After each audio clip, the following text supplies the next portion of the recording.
Di sini saya akan menjelaskan apa itu rangkaian seri dan paralel pada baterai atau aki. Yang pertama-tama kita harus mengetahui apa itu rangkaian kelistrikan.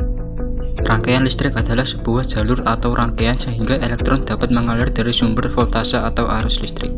Proses perpindahan elektron inilah yang kita kenal sebagai listrik. Elektron dapat mengalir pada material penghantar arus listrik yakni konduktor.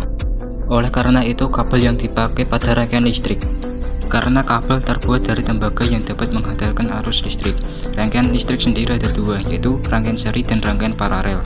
Di sini kita akan membahas satu-satu apa itu rangkaian seri dan paralel. Apa itu rangkaian seri? Rangkaian seri adalah rangkaian listrik yang instalasinya membutuhkan dua penyimpanan atau aki yang salah satu kutubnya dihubungkan lawan kutub dengan aki yang lainnya. Rangkaian listrik secara seri biasanya digunakan pada kendaraan-kendaraan berat seperti truk, bus, dan lain-lain. Rangkaian seri sendiri terdapat beberapa kelebihan dan kekurangan. Setiap rangkaian pasti memiliki kekurangan dan kelebihan. Kelebihan rangkaian seri adalah tegangan atau voltase yang dihasilkan lebih tinggi ketimbang rangkaian paralel. Sedangkan untuk kekurangannya yaitu kapasitas dan arus aki tidak akan bertambah. Yang kedua yaitu rangkaian paralel.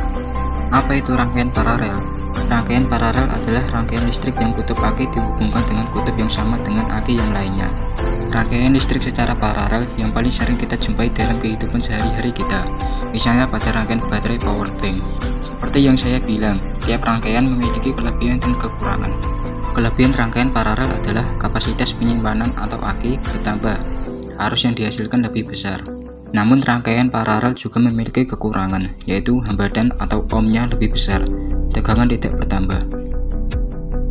Ya, itulah kelebihan dan kekurangan rangkaian paralel dan seri.